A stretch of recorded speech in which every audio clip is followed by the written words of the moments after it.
नमस्कार। स्वागत है आपका न्यूज़ लॉन्चर पर। मैं हूं अशोक वानखेड़े, लेकर आया हूं आपका अपना कार्यक्रम द डायरेक्ट हिट। आज मैं जो खबर आपसे बोल रहा हूं उससे मुझे तो लगता है कि आदरणीय प्रधानमंत्री नरेंद्र मोदी जी डायरेक्ट हिट होने चाहिए। लेकिन फिर वहीं जब कहावत है ना कि जब रोम जल रहा था तो नीरो बंसी बजा रहा था। यहाँ एक किसान नेता पिछले 17-18 दिन से अनशन पे है और कभी भी कोई भी बुरी खबर आ सकती है और ना कृषि मंत्री के पास ना प्रधानमंत्री के पास कोई समय है। वो नवाबों के परिवार में तीसरी पीढ़ी को ना मिलने का मलाल जो उनको हो रहा है उससे बतिया रहे हैं। मैं बात किसान नेता की कर रहा हूं जो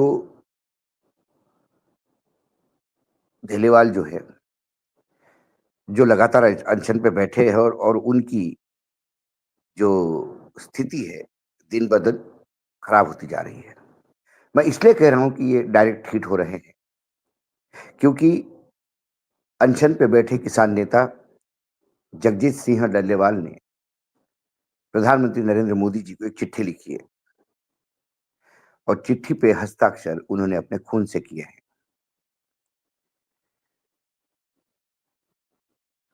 वो लगातार अनशन पे बैठे, उनकी स्थिति लगातार बिगड़ती जा रही है। वो कैंसर के मरीज हैं, उन्होंने दवाई लेना भी बंद कर दिया है। ऐसे में अब उनके शरीर के काफ़ी जो वाइटल ऑर्गन जिसको हम कहते हैं, किडनी हो गया, लिवर हो गया, ये इतने कमज़ोर हो गए कि कभी भी फ़ेल हो सकते हैं, उन्हें हार्ट अटैक भी आ सकता है।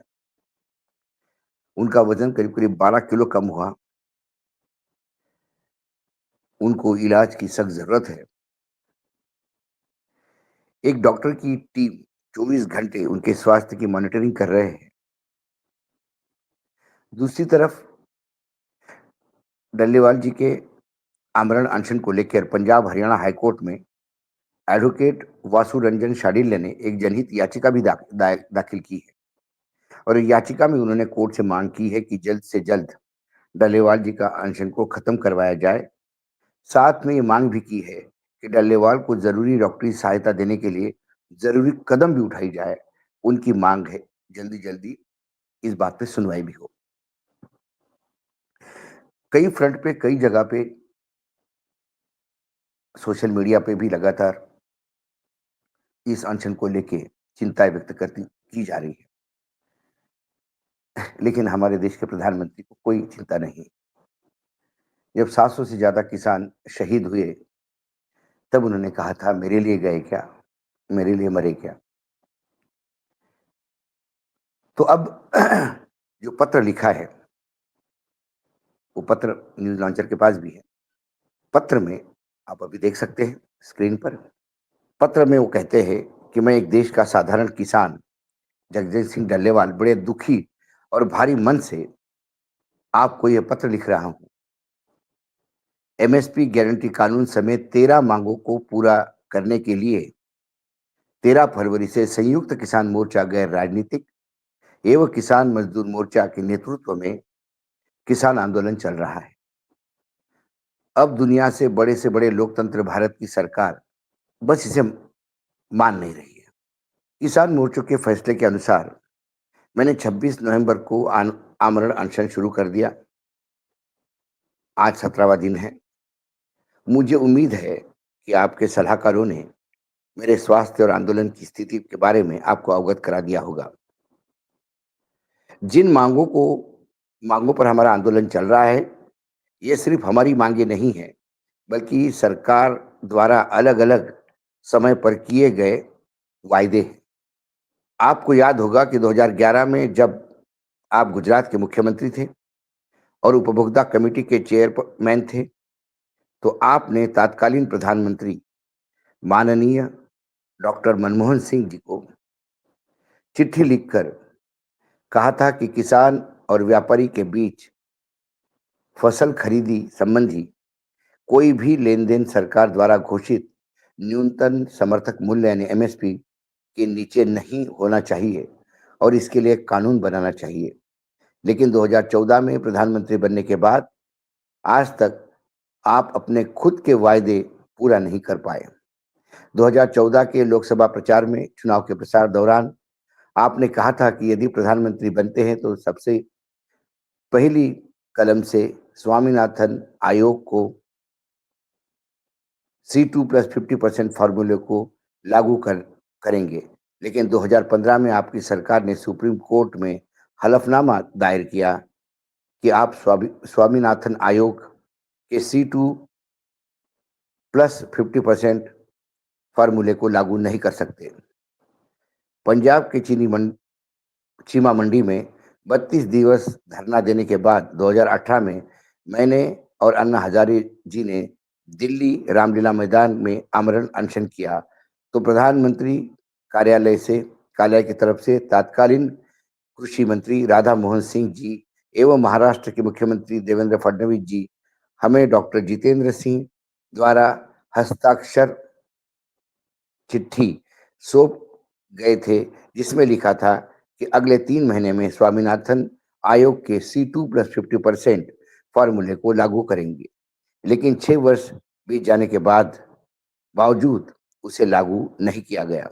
2020-21 में 378 दिनों तक चले ऐतिहासिक किसान आंदोलन को स्थगित करते समय केंद्र सरकार ने हर किसान के लिए एमएसपी सुनिश्चित करने का अनेक वायदे किए थे, वो भी अभी तक अधूरे हैं।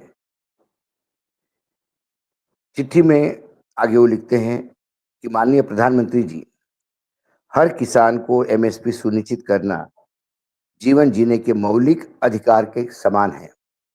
एमएसपी कानून न बनाकर केंद्र सरकार करोड़ों किसानों की गरीबी, कर्ज एवं मौत की तरफ धकेल रही है। दोनों मोर्चे के फैसले के अनुसार मैंने निर्णय लिया है कि किसानों को मृत्यु से रोकने के लिए मैं अपनी शहादत दूं। मुझे उम्मीद है कि मेरी शहादत के बाद केंद्र सरकार की नींद जगेगी और एमएसपी गारंटी कानून समेत हमारी 13 मांगों को पूरा करने की तरफ आगे बढ़ेगी। अब आपके पास 3 विकल्प है 2 विकल्प हैं। या तो आप अपने 2011 में किए वायदे को पूरा करने के हुए देश के किसानों के लिए एमएसपी गारंटी कानून बना दीजिए या फिर मेरे आमरण अनशन के मध्य मेरी कुर्बानी के लिए तैयार रहिए। माननीय नरेंद्र मोदी जी, मैं स्पष्ट करना चाहता हूं कि यदि मेरी मृत्यु होती है तो इसकी जिम्मेदारी आपकी होगी क्योंकि द्वारा किसी भी केंद्र सरकार द्वारा किसानों को बार बार का बार बार यही कहा जा रहा है और लगातार वादा खिलाफी हो रही है। जिस दिन 17 दिन पूरे हो चुके हैं, मैं ये स्पष्ट करना चाहता हूं कि यदि शंभू खनरू या रवपुरा मोर्चे पर पुलिस की हिंसात्मक कार्रवाई में कोई जान माल का नुकसान हुआ, उसकी भी जिम्मेदारी आपकी होगी। प्रधानमंत्री जी, मेरा आपके नाम पहला और ये आखिरी पत्र है। आप अब आपको तय करना है कि आप एमएसपी गारंटी कानून बनाएंगे या फिर देश का पेट भरने वाले मेरे जैसे साधारण किसान जगजीत सिंह डल्लेवाल की बलि लेंगे और फिर साथ में अपने खून से हस्ताक्षर किए। सवाल ये है कि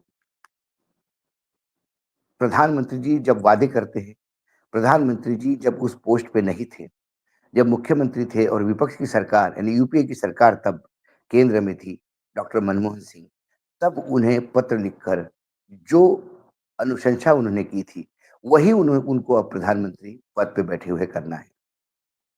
लेकिन अपने ही पत्र को अब वो रद्दी की टोकरी में डाल रहे हैं, क्योंकि तब वो विपक्ष की राजनीति कर रहे थे, शुद्ध राजनीति कर रहे थे, मतों के लिए राजनीति कर रहे थे।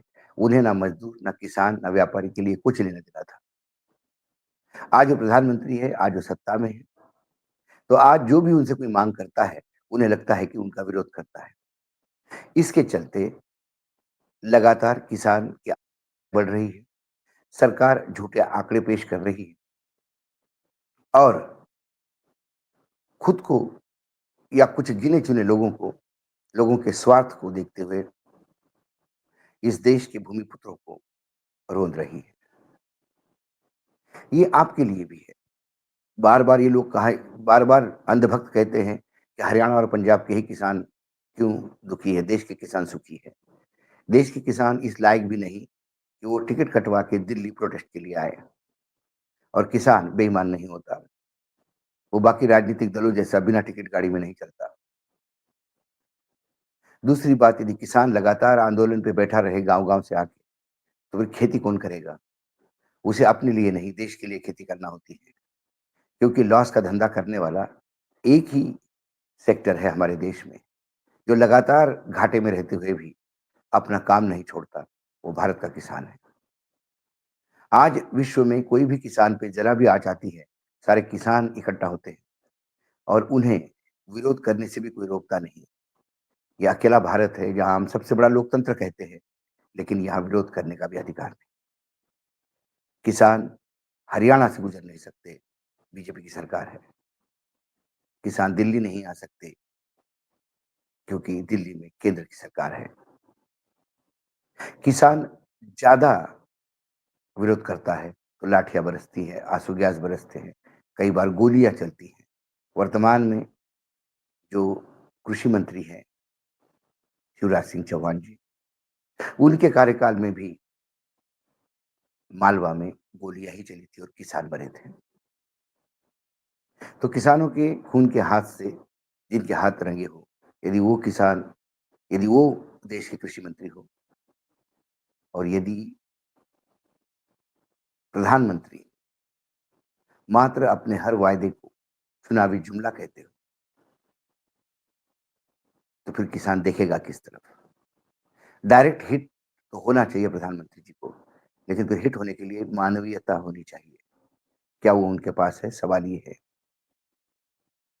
वो क्लिप बहुत वायरल हो रही है, जिसमें वो करीना कपूर और उनके पूरे परिवार को ये कह रहे हैं कि हम तो आपके पिता को भी मिले थे। मतलब पटौड़ी को भी मिले थे, सैफ अली खान को भी मिले हैं। आप आपके बच्चे ले आते तो आज तीसरी पीढ़ी से भी मुलाकात होती। मुलाकात नहीं होती मणिपुर के आदिवासियों की, मुलाकात नहीं होती किसानों की। आज डायरेक्ट हिट में इतना ही। फिर आता हूँ किसी विषय के साथ, तब तक के लिए नमस्कार। देखते रहिएगा न्यूज़ लॉन्चर।